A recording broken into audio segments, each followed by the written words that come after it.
बनर्जी बीच बैठक से निकल गई, कह रही थी माइक बंद कर दिया, बोलने का समय नहीं मिल रहा, क्या कहेंगे आप भी थे उस मीटिंग में? देखिए, उस बैठक में नीति आयोग की उस बैठक में मैं भी मौजूद था और ये सरासर गलत इल्ज़ाम है कि किसी का माइक वहाँ पे बंद कर दिया गया।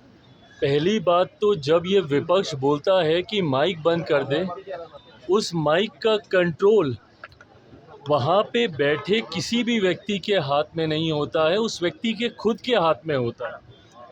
ना लोकसभा में, ना राज्यसभा में, ना ऐसी किसी बैठकों में। ऐसी बैठक में माइक सामने लगा होता है, ऑन ऑफ का स्विच सामने ही होता है। तो ये बात बोलना सरासर झूठ है जब कोई ये बोलता है कि मेरा माइक बंद कर दिया गया।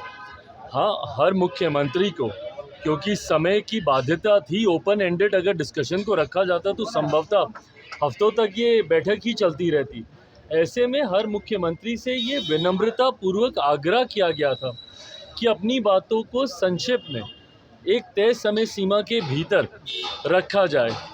जब वो समय सीमा पूरी हुई, सिर्फ एक रिमाइंडर के तौर पर उनको ज़रूर, जैसे तमाम मुख्यमंत्री को दोबारा से नोटिफाई किया गया कि भाई आपका समय समाप्त हो रहा है, इस तरीके से। बट उसके बाद जिस तरीके से बंगाल की मुख्यमंत्री ममता बनर्जी जी एकदम से उत्तेजित होकर उस बैठक को बीच में ही छोड़कर चली गई, मुझे लगता है ये आचरण गलत है। अगर आपको अपनी बात को रखना भी है, कोई नाराज़गी भी है, तो आप वहीं पे रखती ना, बोलती कि अभी मुझे और बोलना है, मुझे और कहना है। हम सब वहाँ पर मौजूद थे, प्रधानमंत्री जी स्वयं उनको सुनना चाहते थे, वित्त मंत्री जी स्वयं वहाँ पे मौजूद थी, वो भी चाहती थी कि भैया क्या बजट को लेकर वो अपनी बातों को रख रही हैं। बट जिस तरीके से उनका आचरण था, इससे ऐसा लगता है कि विपक्ष की पहले से ही ये सोची समझी एक रणनीति का ये हिस्सा था कि वो जाएंगी, हंगामा खड़ा करेंगी और नीति आयोग जिस मकसद के साथ हम लोग वहाँ पर बैठे थे, उसके मकसद को डाइवर्ट कर सिर्फ अपनी ओर पूरा ध्यान केंद्रित करने के उद्देश्य से ये इस तरीके की कार्रवाई की गई है। कांग्रेस के साथ 4 सीएम ने बैठक को अटेंड नहीं किया, कहा बॉयकॉट कर दिया, और उन्होंने कहा कि हमारे साथ बाकी स्टेट के साथ नाइंसाफी हुई है जिस तरीके से बजट आया। भाई, मेरी समझ के परे है। अगर आपको ऐसा लगता भी है, किसी भी राज्य को अगर ऐसा लगता है कि उनके साथ नाइंसाफ़ी हुई है, तो यही वो उचित फोरम है ना। नीति आयोग की बैठक ही वो मंच है जहां पर जाकर आप प्रधानमंत्री जी के समक्ष अपनी शिकायतों को आप रख सकते थे। इस मंच पर जाकर अपना ऐतराज़ आप दर्ज करा सकते थे, अपनी आपत्ति आप दर्ज करा सकते थे। और जो लोग ये बोलते हैं कि हम लोग के साथ भेदभाव हुआ, पहली बार देश में एक ऐसा बजट एक लंबे समय के बाद देखने को मिला जिसने पिछले 10 सालों में देश की मजबूत होती अर्थव्यवस्था का लाभ जनता को पहुंचाने का काम किया। इसमें जहां प्रमुखता से देश के गरीबों का जिक्र किया गया, अन्नदाता का जिक्र किया गया, नारी शक्ति का जिक्र किया गया, युवा शक्ति का इसमें जिक्र किया गया। ये ऐसे सेक्टर्स हैं जिसमें प्रमुखता से उनको लाभ पहुंचाने के लिए योजनाओं की और राशि की घोषणा की गई। जो राज्य कहते हैं कि उनके साथ अनदेखी हुई, क्या उनके राज्य में गरीब नहीं है? क्या उनके राज्य में महिलाएं नहीं हैं? क्या उनके राज्य में किसान नहीं हैं? क्या उनके राज्य में गरीब वर्ग से आने वाले युवा हों, महिलाएं हों, किसान हों, क्या ये लोग नहीं हैं? तो सिर्फ राजनीतिक हंगामा करने के लिए, और मैं दावे के साथ कहता हूँ कि भाई ये लोग पिछले बजट भी निकाल कर दिखाएं कि किस किस राज्य को कितना कितना आवंटन किया गया है जब सरकार कांग्रेस के नेतृत्व में चल रही थी। यूपीए की सरकार हो या उसके पहले की सरकार हो, कितने राज्यों का जिक्र किया गया।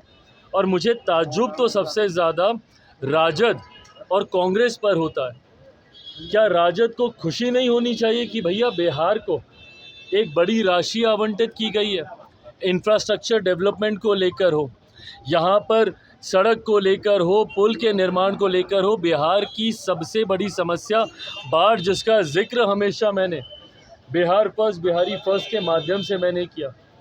उस बाढ़ को लेकर लगभग 11,000 करोड़ की राशि अलग से आवंटित की जाती है। ऊर्जा को लेकर अलग से राशि आवंटित की जाती है। इंफ्रास्ट्रक्चर को लेकर राज्य में अलग से राशि आवंटित की जाती है।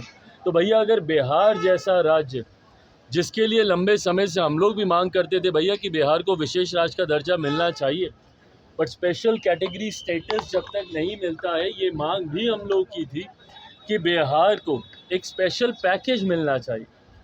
आज मैं धन्यवाद करूंगा माननीय वित्त मंत्री जी का, और विशेष तौर पर मैं धन्यवाद करूंगा मेरे प्रधानमंत्री आदरणीय नरेंद्र मोदी जी का।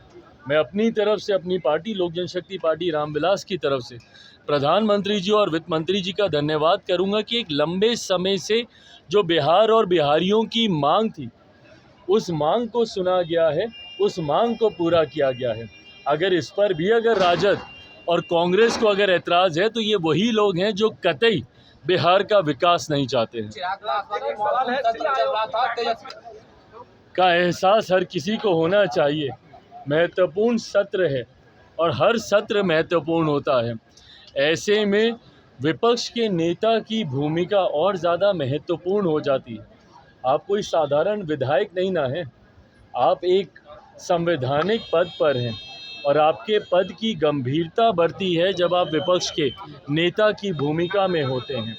ऐसे में उसको गंभीरता से लेना ज़रूरी है। मुझे नहीं पता कि वो क्यों विधानसभा से गायब थे, पर कारण जो भी हो, इसको भी उतना ही महत्व देना चाहिए। एक सवाल है कि कांग्रेस की विधायिका है नेहा तिर्की, उन्होंने सवाल खड़ा किया है कि रामगढ़ में बिहार के लोग मुखिया क्यों बनते हैं? डेमोग्राफी चेंज करने सवाल। क्या चीज़? रामगढ़ में बिहार के लोग आकर मुखिया क्यों बनते हैं? बिहार, वहाँ पे रामगढ़ में बिहार के लोग मुखिया क्यों बनते हैं आके? क्या मतलब? कांग्रेस की नेत्री है, उन्होंने झारखंड के सवाल किया कि झारखंड में आके क्यों आके बिहार के लोग आके मुखिया बनते हैं? देखिए,